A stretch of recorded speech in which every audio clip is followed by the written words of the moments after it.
여러분 안녕하세요. 오늘 영상에서는 명당 집터를 여러분들이 아실 수 있도록 명당 집터에 대한 설명을 해드리겠습니다. 기륭화복을 정리한 명리서인 오행정이라는 그런 과목이 조선시대 때는 과거시험 과목이기도 했는데요. 우리 조상들은 그래서 풍수에 대해서 남다른 공을 들이고 또 생활에서 그것을 적용시켜 보려고 애쓴 흔적을 많이 보여준다고 할 수가 있습니다. 산수자리나 또 집터를 고를 때는 항상 그래서 가장 중요한 원칙을 갖고 적용시키기도 했죠. 여러분들이 사시는 집의 형태가 아파트이든지 또 주택이든지 상관없이 모두 해당이 되니까요.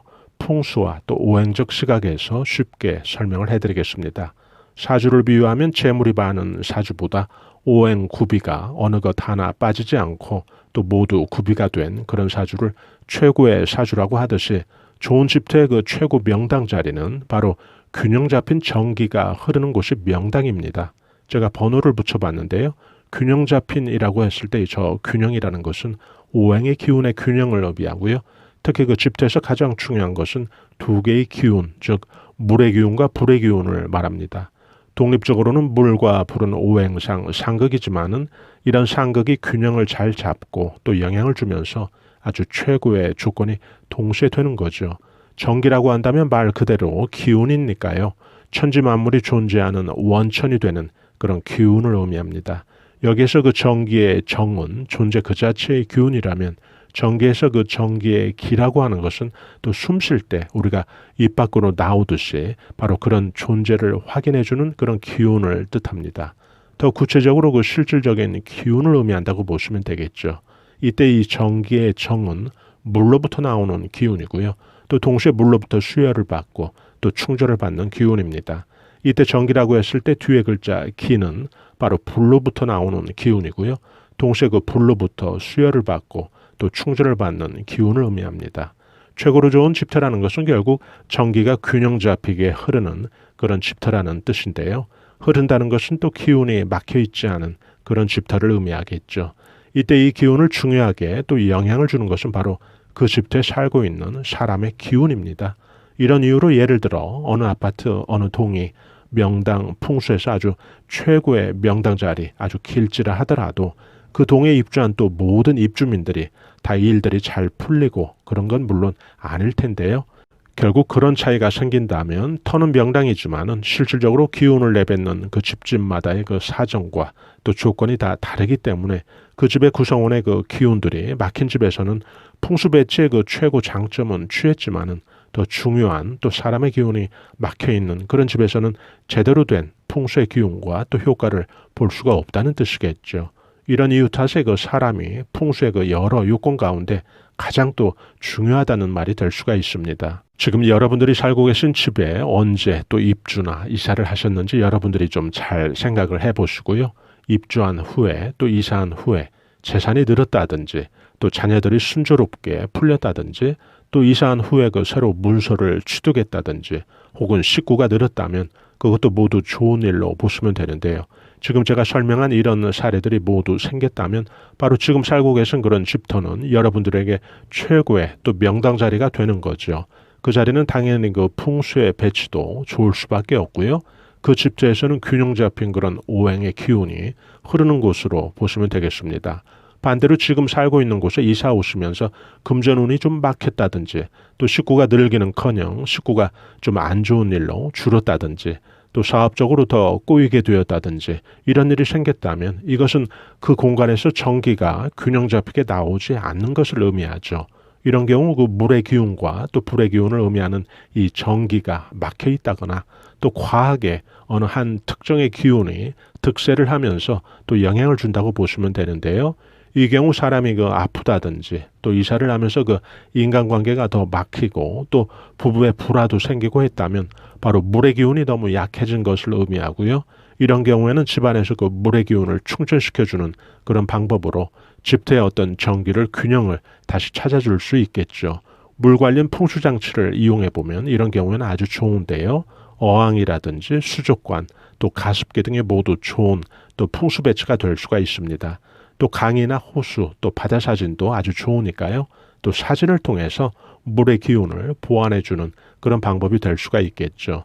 그 다음은 이사를 한 곳에서 주로 사업이나 또 재물적으로 큰 손실을 많이 봤다 그러시는 분이 계시다면 그런 집터의 기운은 좀 과하게 또 불의 기운이 화의 기운이 지배한다고 보시면 틀림이 없는데요. 이런 경우에는 그 화의 기운을 조금 줄여줄 필요가 있죠.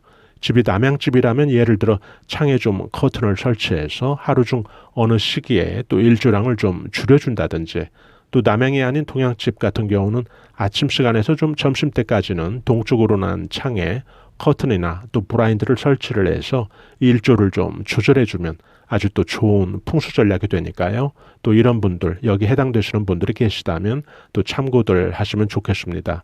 여러분들이 살고 계신 집터에서 일단 그 베란다나 또 집 기준으로 산이 보이거나 또 강이 보이거나 또 호수가 보이면 그것은 좋은 또 풍수지라고 생각을 하시면 되는데요. 풍수의 이 기운에서 물과 불의 기운이 가장 중요하다는 것은 기본적으로 그런 환경이 전제가 되었다면 풍수의 기운에서 또 유리할 수밖에 없다는 거죠. 물의 기운이라고 해서 항상 그 길하게 작용하는 것은 물론 아니죠. 예를 들어 여의도 국회의사당 자리를 그 풍수학자들은 물이 좀 사방팔방으로 갈라지는 곳으로 보고 있거든요.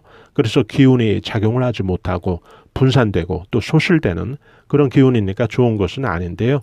만약에 그런 곳에 집터가 있다면 가족 구성원들이 흩어지고 헤어지고 또 다투고 한다는 거니까요. 풍수에 있어서는 아주 길지는 될 수 없겠죠.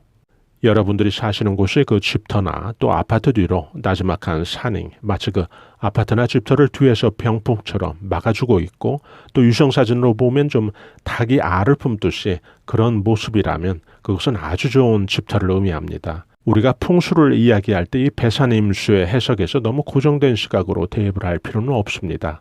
앞에 물줄기가 없더라도 뒤에 그 땅의 기운을 안정감 있게 모아서 집터 주위를 좀 알을 품듯이 감싸고 있다면 그런 것은 또 동시에 풍수의 최고 길지 가운데 길지가 될 수 있다는 거죠. 풍수 매니아들이 답사를 다니는 전국에 그 내놓으라고 하는 그런 풍수 명당들이 있는데요. 집터를 그 아마추어들은 처음엔 그 가자마자 놀란다고 합니다. 그 기운 때문에 놀라는 게 아니라 그 평범함 때문에 놀란다는데요. 예를 들어 가보니 그 명당이라고 해서 보니까 뒤에 무슨 그 설악산에 공룡 등성 같은 아주 유용을 뽐내는 그런 산맥이 있는 것도 아니고 또 앞에는 뭐 물 한 개 피어나는 그런 물줄기가 흐르는 것도 아니고 지극히 육안으로 볼 때는 아주 평범하게 그지없다는 것인데요. 풍수 관련자들이 선호하고 또 자주 답사를 다니는 곳들 공통점들이 거의 이런 식입니다. 평범한 터 같지만은 그 속을 좀 더 들여다보면 가장 공통적으로 많이 나오는 경우가 바로 직이라고 하는 이 땅의 기운이 오행의 여러 재반 기운을 밀치고 또 내몰지 않고 흡수하면서 저장하면서 그 기운의 정점에 바로 이 알을 품는 자리가 있다는 거죠. 바로 이런 자리가 또 여러분들의 집터에 해당이 되는지 여러분들이 더 쉽게 아시려면 네이버 같은 데서 그 위성 사진으로 여러분들이 살고 계신 곳을 좀 보시면은 그 산들이 표시되고 또 나타나니까요. 한 번씩 또 확인들 해보시면 좋을 것 같습니다. 풍수에서 아주 중요한 개념의 시작은 바로 간용법인데요. 예를 들어 볼간자, 용용자를 써서 이 간용이라고 한다면 산줄기를 먼저 좀 살펴보는 것을 말합니다. 주자가 한 말인데요. 이 집터나 또 터를 잡을 때 제일 먼저 살펴야 되는 게 바로 이 산의 줄기의 그 전기를 파악해야 된다는 거죠. 산의 전기라는 것은 우리나라 같은 경우는 백두대간이 기본이 되겠죠. 백두대간의 그 기맥에서 전기가 그 팔도에 미치는 것으로 설명이 되고 있는데요. 우리나라는 그 땅덩어리가 미국처럼 또 큰 나라가 아니기 때문에 전국이 모두 이 백두대간의 기맥이 모두 다 있다고 보시면 되는데요. 백두대간을 백두대간이 지나가는 것으로만 또 국한을 해서 바라본다면 그 기맥의 기운을 또 제대로 이해하지 못하는 좁은 해석이 될 수가 있겠죠. 기본적으로 그 집터 주위에 혹은 인근에 혹은 더 나아가서 그 유성사진을 통해서 볼 때 적어도 사시는 곳 혹은 사시는 동 주위에 산의 그 기맥이 둘러싸고 있고 그 오행의 기운들이 분산되지 않고 또 모아지는 그런 자리라면 풍수에서 아주 좋은 그런 명당으로 보시면 된다는 거죠. 지금 여러분들이 사시고 있는 집터가 겨울에 햇볕이 아주 잘 든다면 그것도 풍수의 명당이라고 보시면 됩니다.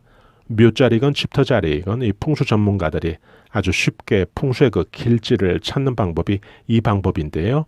겨울철 같은 경우 내린 눈이 가장 빨리 녹는 곳이 바로 좋은 묘자리, 좋은 집터자리가 된다는 것이죠.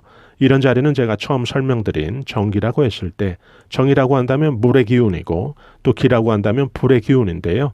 눈이 내릴 정도면 그것은 그 물의 기운, 정을 의미하고요. 동시에 또 빨리 그 눈이 녹을 수 있다면 그 기라고 하는 그 불의 기운이 원활히 그 지기라고 하는 땅의 기운에 영향을 준다는 뜻이니까요. 아주 좋은 거죠. 요즘 그 풍수의 추세는 과거에는 자연환경에 비중을 둔 그런 풍수였다면 요즘은 그 인간 중심에 더 나아가서 그 인간 생태학적인 그런 풍수 접근이 대세인데요. 인간 중심의 풍수학에서는 그래서 풍수의 요건이나 또 환경에서 실제로 그 집터에 살고 있는 사람들이 느끼는 그 만족을 가장 중요하게 보기도 합니다. 풍수 지식의 유무는 중요하지 않고요. 지금 살고 있는 곳에서 마음의 어떤 편안함을 느낀다면 바로 그곳이 여러분들에겐 명당이 된다는 거죠. 또 아무리 좋은 명품 아파트, 또 아무리 좋은 명당 길지에 산다 하더라도 그곳에 실제로 살고 있는 사람들의 마음이 편하지 못하다면 그것은 결국 명당은 될 수 없다는 뜻이겠죠. 지금 여러분들이 살고 계신 그 집터나 또 아파트에서 좋은 일이 또 많이 생겼다면 또 자녀들도 잘 성장했다면 그 가족들에게는 그 자리가 바로 최고의 명당 자리라는 거죠. 이 영상을 들으시는 또 여러분들께서도 한번 잘 떠올려 보시기 바랍니다. 살면서 기분 좋은 일이 많았는지 혹은 아쉬운 일이 많았는지 한번 살펴서 좋은 일이 많이 생긴 곳은 명당이라고 생각을 하시고 여러분들께서 자부심을 갖고 사실 필요가 있고요. 또 아쉬움이 많았다면 그 집터가 물과 불의 기운이 좀 더 보완이 돼서 더 나아질 수는 있겠죠. 물의 기운이 약했던 집터라면 예를 들어 물 관련 풍수 배치를 해본다든지 또 바다나 호수 또 강의 사진을 집 안에 걸어두시면 아주 좋고요. 또 불의 기운이 부족한 경우였다면 괜히 그 의욕이 안 생기고 또 슬럼프가 반복이 되고 또 무기력이 느껴진다면 이런 경우는 모두 그 불의 기운이 아주 약하게 작용하는 집터란 뜻이 되니까요. 이런 경우라면 불의 기운을 보완해주는 그런 풍수 배치가 필요한 거죠. 일출과 또 일몰 사진을 걸어두시면 좋고요. 또 집안에 벽난로가 설치되어 있다면 같은 효과를 볼 수가 있고요. 풍수에서 그 명당과 집터에 대한 그런 부분은 아주 방대해서 제가 자주 영상으로 올려드리겠습니다. 여러분들이 이런 또 풍수 전략을 세우실 때 작게라도 또 참고가 된다면 좋겠습니다. 오늘 여러분들과 함께 간단히 여러분들이 살고 계신 집터가 명당 길지인지 간단히 알아봤는데요. 저희 감성 수초야TV에서는 실버 세대와 또 중년들이 세상을 살아가면서 도움이 될 각종 풍수 정보 또 운세 정보 올려드리고 있습니다. 좋아요와 구독으로 또 이런 정보들을 여러분들께서 실시간 무료로 또 편리하게 받아보실 수 있으니까요. 저희는 다음에 더 나은 영상으로 여러분들 다시 찾아뵙겠습니다. 대단히 감사합니다. 여러분 안녕히 계세요.